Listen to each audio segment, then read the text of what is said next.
Hola, bienvenidos a esta nueva edición de América Ahora. Soy Wang Xiaochuan, les saludo desde Beijing. El río Bravo, conocido como Río Grande para los estadounidenses, forma parte de la línea divisoria entre México y Estados Unidos. En estas llanuras desérticas, el agua es un bien escaso.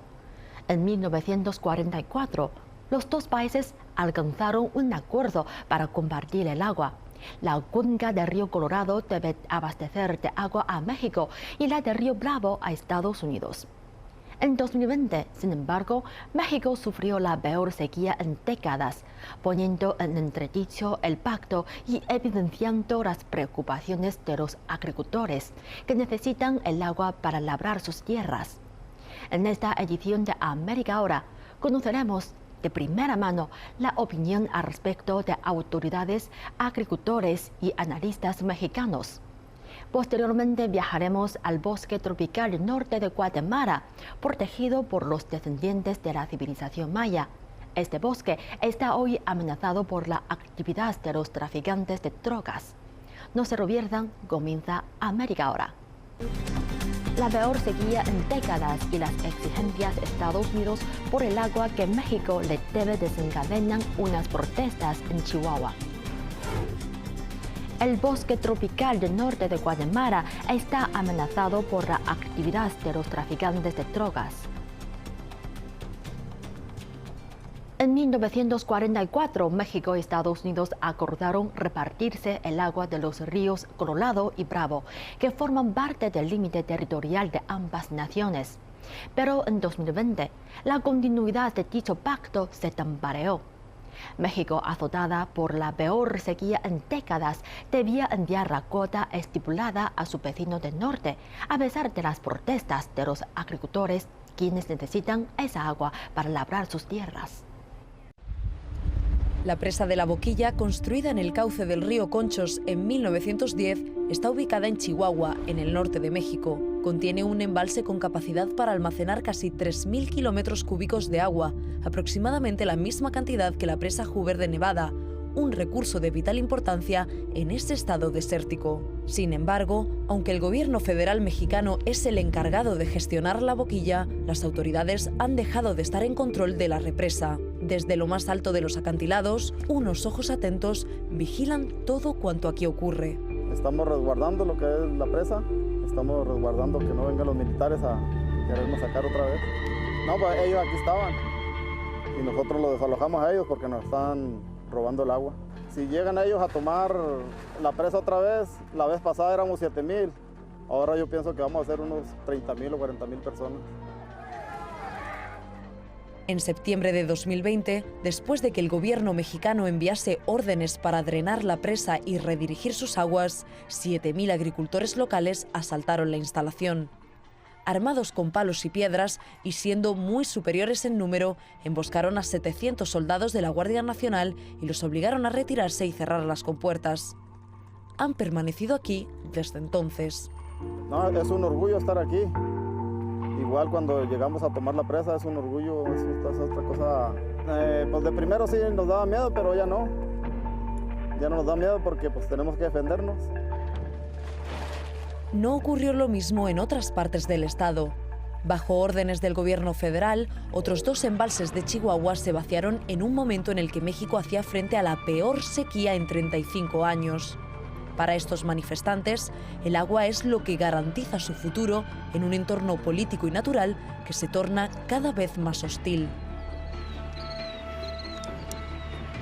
El río Bravo, conocido como Río Grande por los estadounidenses, forma parte de la línea divisoria entre México y Estados Unidos. En estas llanuras desérticas, el agua es un bien que escasea. La agricultura solo es posible mediante los sistemas de retención y riego de estos cursos de agua naturales. De hecho, los países comparten 2 grandes cuencas hidrográficas. La del río Colorado, en el oeste de México, que atraviesa 5 estados de Estados Unidos antes de llegar a su delta al otro lado de la frontera, y la del río Bravo, cuya mayoría de afluentes se encuentran en suelo mexicano. Con la división natural de sus recursos hídricos, en 1944 los 2 países alcanzaron un acuerdo para compartir el agua. El pacto establece que la cuenca del río Colorado abastecerá de agua a México, mientras que la del río Bravo lo hará a Estados Unidos. Según el acuerdo, Estados Unidos entregaría sus cuotas de agua anualmente, mientras que México lo podría hacer en periodos de 5 años. Martín Vera es un analista político radicado en Tijuana, lugar que recibe agua de California. Hasta el momento no hay problema, ha funcionado bien, salvo en contadas ocasiones, pero no ha sido tan estridente como el problema con Chihuahua. Pero en 2020, en medio de la crisis sanitaria mundial, la temporada de lluvias de 5 meses no produjo ni una gota de agua. La situación provocó una crisis diplomática, ya que Texas reclamaba un agua de la que México no podía prescindir. A pesar de la escasez de este recurso, el gobierno federal de México exigió que Chihuahua enviara su agua al norte. Para ello, mandó al ejército. Lázaro Chavira es un agricultor que reside en el corazón rural de Chihuahua. Sus pozos están secos y no puede trabajar su tierra. Pues lo que pasa es de que no ha llovido nada antes durante el año y ya pues los pozos se nos bajaron completamente. Pues no tanto así, no tanto así como ahora, no me había tocado. No es el único que sufre. El año más seco en una generación no podría haber llegado en peor momento para su comunidad. Pues muy malo, nosotros de productores ha sido muy malo. Pues si este año, quién sabe si aguante no este otro que entra. De ahí es donde vivimos, del riego, de todo el agua. De ahí dependemos, no hay agua, pues no hay nada. Pero el impacto de esta sequía se sentirá incluso más allá de estas comunidades. Chihuahua es la potencia agrícola de México, que produce más de 1 millón de hectáreas de cultivos al año, desde maíz y trigo hasta nueces, alimentos que se consumen en todo el país. En 2020, la cosecha total del Estado cayó un 40% con respecto a su promedio anual, un déficit que está llevando a la bancarrota a los productores. Ahorita las pacas, una paca de pastura ahorita ya aquí en la labor ya te dan en 120 pesos. Antes salía 60 pesos, ahorita subió más del doble este año, la sequía.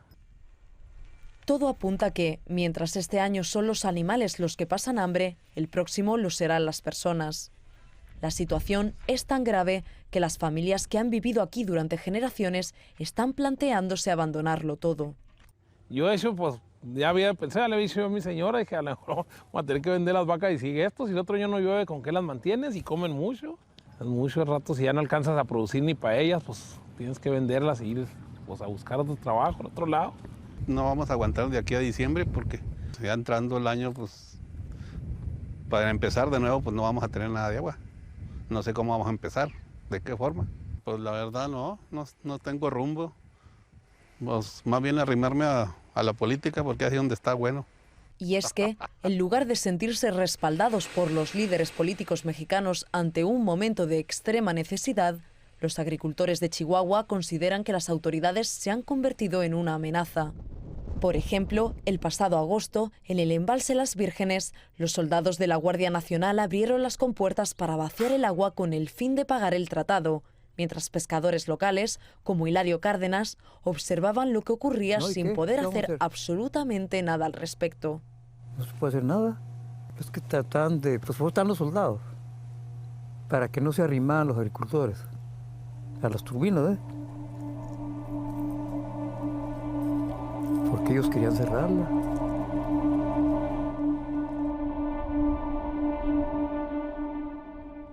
El agua del embalse Las Vírgenes se extrajo hasta que la presa rondó cerca del 15% de su capacidad de almacenamiento, el nivel mínimo requerido para no dañar la infraestructura en sí. El embalse El Granero, situado más al norte, ha sufrido un destino similar. Incluso a día de hoy, continúa siendo incierto a dónde llegó finalmente el agua de los embalses de Chihuahua. En La Boquilla, la reserva más grande del estado, la comunidad local estaba extremadamente descontenta con la situación. Por eso estuvo lista para manifestarse contra los militares cuando estos llegaron con intención de vaciar la presa. Graciela Acosta lideró una de las protestas, movilizando a sus vecinos para que se enfrentasen a aquellas autoridades cuyas acciones amenazaban con dejarlos sin nada. nos habían dicho que no abrirían las compuertas y el domingo amanecimos con las compuertas abiertas. Entonces la ciudadanía, toda molesta, convocaron, había mucha gente de la tercera edad, habían familias completas con niños. Tuvimos que enfrentarnos con la Guardia Nacional porque nosotros calculamos que aventaron alrededor de 600 granadas de gases lacrimógenos.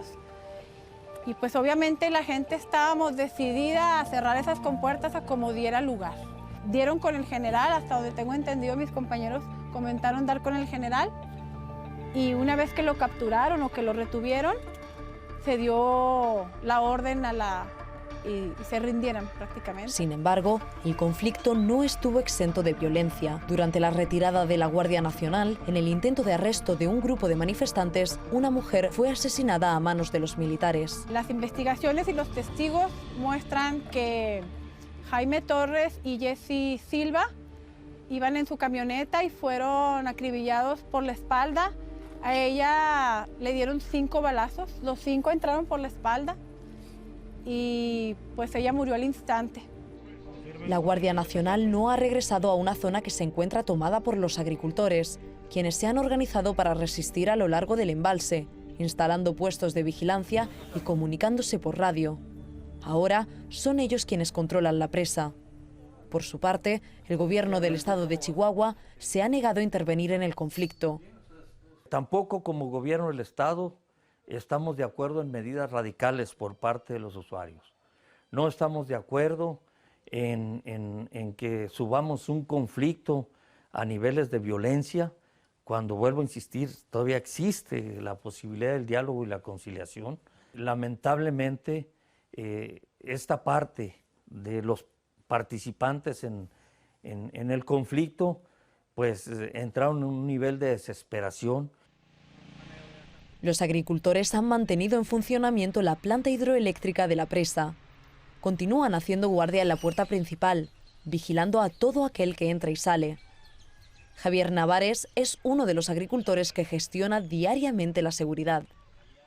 A nosotros son los que menos deberían de molestarnos, porque somos los que llevamos el producto de consumo a la mesa del pueblo de México. Y ahora nos tienen un montón de militares como si fuéramos narcotraficantes. O sea, para eso se creó, se supone que es para defender el pueblo, se llama Guardia Nacional. Y los tenemos aquí cuidando presas y los narcotraficantes agarrándose a balazos y matando gente en Juárez y en Cuauhtémoc, Guerra de Chihuahua.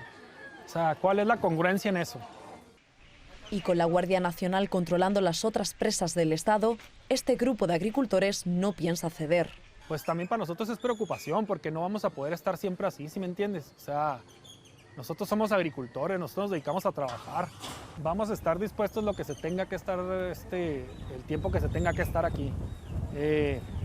No sabemos qué va a pasar con la Guardia Nacional, no sabemos cuáles son los planes del gobierno federal, no se sabe ahorita nada.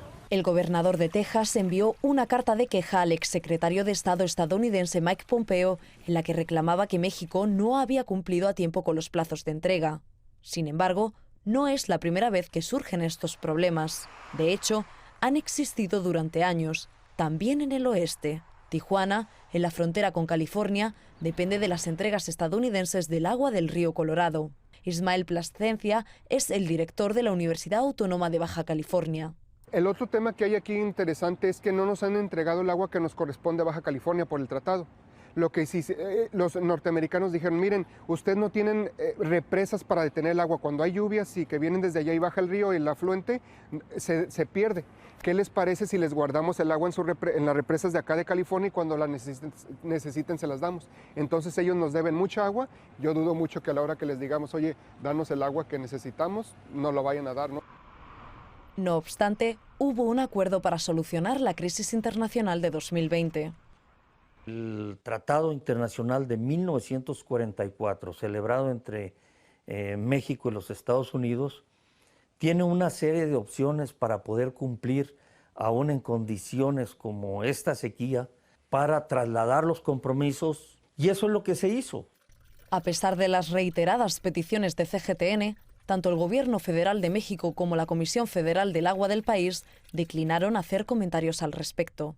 fueron meses de ausencia por parte de la autoridad del agua, que no tuvo un acercamiento para tratar de conciliar esto, ¿sí? Por el contrario, fueron amenazas y bueno, la presencia de los militares, y que en este conflicto del agua ni siquiera con Estados Unidos tenemos algún tipo de problema. Creo que ha sido más una sobrepolitización desde el propio centro del país hacia el conflicto. El Movimiento Regeneración Nacional, el partido político del presidente mexicano Andrés Manuel López Obrador, controla más de 2/3 de las 32 legislaturas estatales del país. Chihuahua es uno de los 10 estados que permanecen en manos de la oposición, un grupo ahora conocido como Alianza Federalista. Por este motivo, muchos en Chihuahua creen que las reservas de agua del estado fueron atacadas directamente por la administración de López Obrador, con el fin de provocar una crisis interna en la oposición. No vamos a permitir ni el abuso ni el atropello. Si la respuesta sigue siendo la indiferencia y los oídos sordos, estamos listos para dar la batalla política y legal. Los hechos han sido la catálisis de un conflicto político entre los 10 gobernadores estatales y el presidente. Carlos Manjarrez es un analista político que radica en Chihuahua. Nos cuenta que ha seguido de cerca el empeoramiento de la situación. Pero sí hay un conflicto y una confrontación entre estos 10 gobernadores que para el presidente es politiquería, porque vienen las elecciones, pero para nosotros los ciudadanos queremos un trato justo, ¿no? Queremos estar bien y avanzar, queremos que el país avance, el país de México no está bien. Conforme nuestro planeta se calienta, el agua se convierte en un recurso cada vez más valioso. En Tijuana hay una especie de racionamiento ya del agua, porque realmente no hay agua y no hay inversiones. Es un tema muy delicado, muy peligroso, que está latente y que es en el largo plazo y que debe haber en algún momento dado soluciones de ambas partes, porque a ambas partes les afecta. Y a medida que cambia el clima, también puede que lo haga el acuerdo de distribución del agua en América del Norte. Definitivamente sí, las condiciones de hace casi un siglo a las actuales son muy diferentes, por supuesto. Ahorita la humanidad está muy preocupada por la pandemia, por el COVID, pero nada que ver con lo que viene atrás, que es el tema del calentamiento global, y para lo cual seguimos sin hacer nada, sin reaccionar. Chihuahua, que lucha por superar una de las peores crisis naturales y políticas de su historia, debería servir como un ejemplo para el resto del mundo, para alertarnos sobre el acuciante problema de la escasez de agua y para enseñarnos una lección sobre cómo manejar o no la situación. El bosque tropical del norte de Guatemala, custodiado en su día por la civilización maya, está protegido hoy por sus descendientes. Son 2 millones de hectáreas de jungla que cuidan con métodos ancestrales sostenibles. Sin embargo, es también una zona atractiva para los traficantes de drogas que han construido ahí pistas de aterrizaje, laboratorios y almacenes ocultos.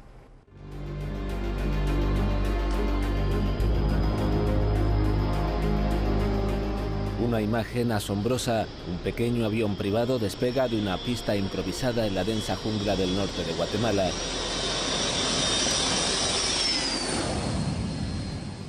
Toma velocidad, sus motores rugen y le sigue de cerca un helicóptero militar.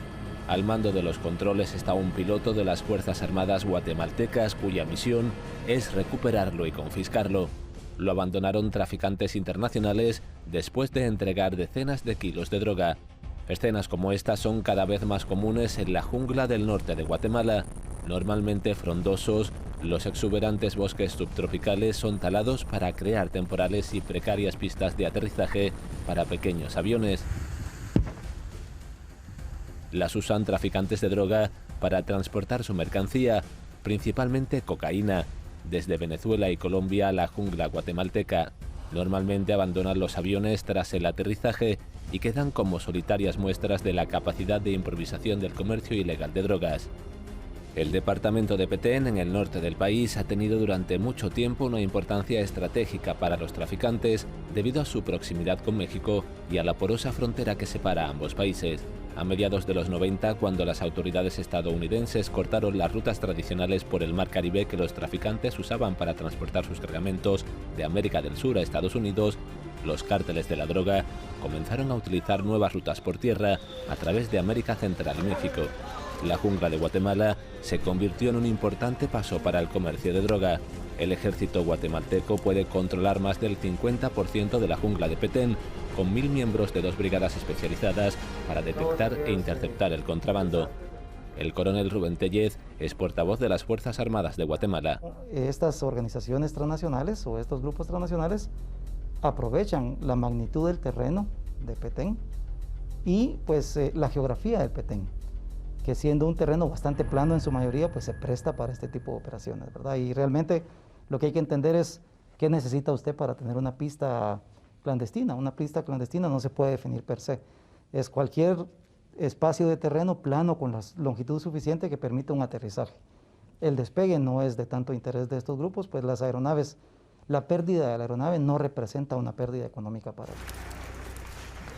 Las fuerzas de seguridad gubernamentales también dependen de las comunidades locales para proteger la jungla, hogar de algunos de los recursos naturales más valiosos del país: maderas nobles, plantas medicinales y ornamentales, la savia utilizada para hacer goma de mascar. Todos esos productos se exportan de Petén. En ocasiones, el uso de los terrenos por parte de los traficantes de drogas genera un conflicto con las comunidades encargadas de proteger estos bosques tropicales. En algunos casos, en cambio, según señalan las autoridades, actúan con complicidad.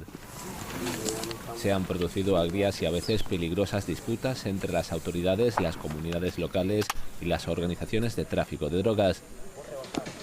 El ejército ha encontrado tanto aliados como enemigos en las comunidades de la jungla.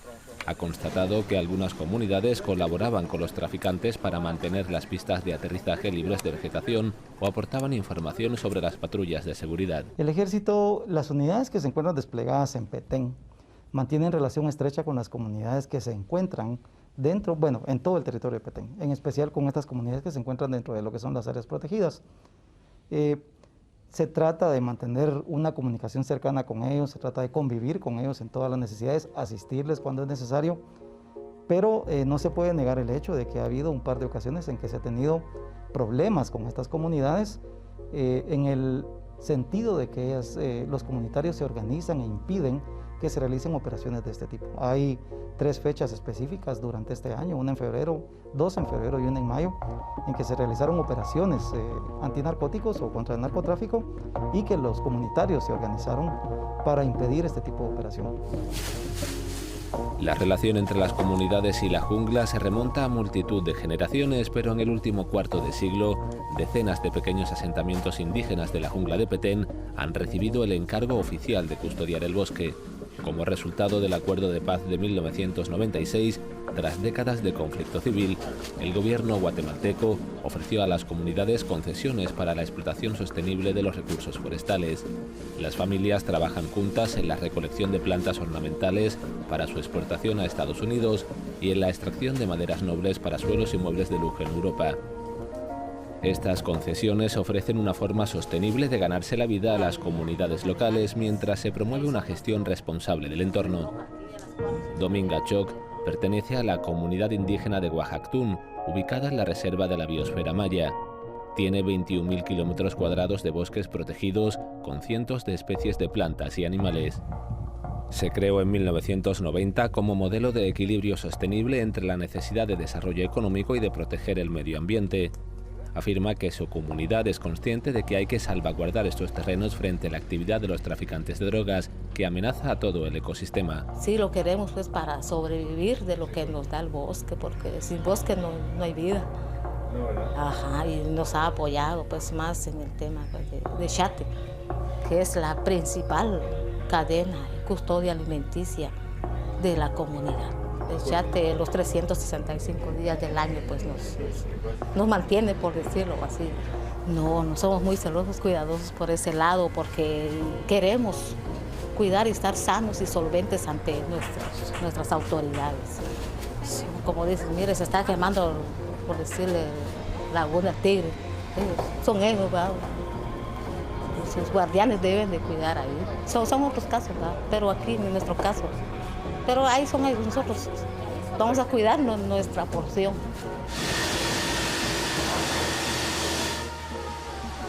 Hay más de una veintena de comunidades forestales organizadas en una asociación que les ayuda a pedir recursos, a acceder a mercados extranjeros con sus productos y a garantizar la estabilidad. Eric Cuellar ha colaborado como director de la Asociación de Comunidades Forestales de Petén. Esto ha sido una verdadera alternativa para la gente del campo, que también es la gente que casi nunca tiene oportunidades de generar desarrollo. Y aquí está participando en un proceso que además de conservar recursos naturales y culturales les permite trabajar en la generación de su propio desarrollo. Desarrollo no solo económico, sino también desarrollo integral como personas, mejores capacidades, participación social, participación en aspectos políticos en su organización comunitaria, y eso ha generado un verdadero desarrollo integral en las comunidades. Expertos internacionales han reconocido el papel crucial que han tenido estas comunidades organizadas para frenar la cantidad de terrenos de bosque usados por los traficantes internacionales de drogas. Señalan que el hecho de que las comunidades trabajen unidas para preservar sus recursos naturales y generar ingresos sostenibles es clave para evitar la invasión de traficantes. Sin embargo, está aumentando el número de incendios forestales por la tala de árboles para las pistas de aterrizaje y las actividades ganaderas que se usan para el blanqueo de dinero. El gobierno de Guatemala señala que de los 23 incendios forestales que se produjeron en Petén en 2020, 20 se debieron a la limpieza de tierras realizada por los traficantes. La estrecha cooperación entre las comunidades y las autoridades es vital. Esta es la entrada de una de esas concesiones forestales, ubicada cerca de la frontera entre Guatemala y Belice.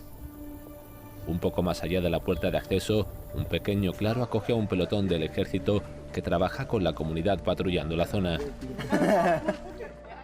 Es poco habitual que puedan tomarse un descanso de las patrullas. Su trabajo es continuo y difícil.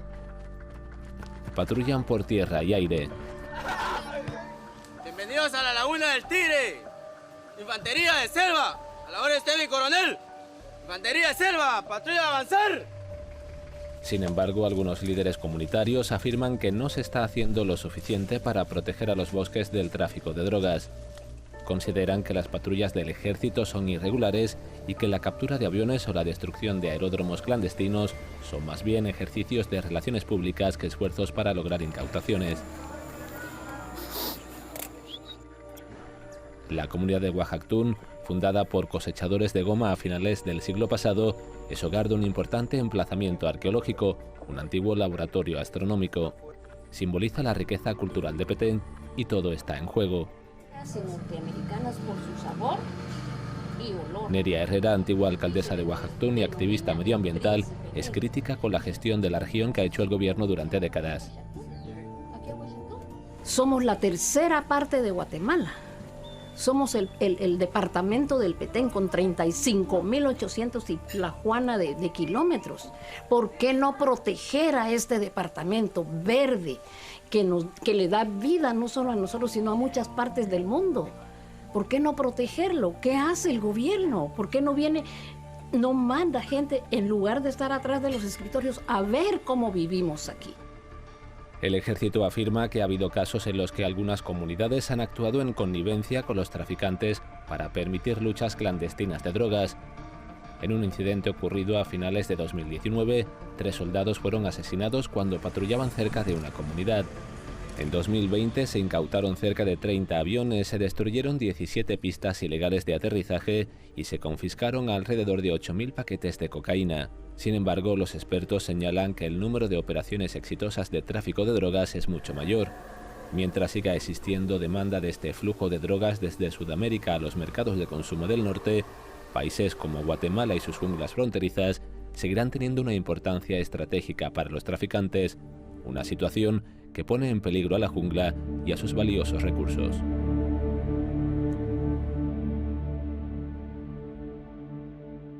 Con todo esto terminamos esta edición de América Ahora. Gracias por sintonizarnos durante esta media hora. Soy Wang Xiaochuan, Beijing. Nos vemos en la próxima edición.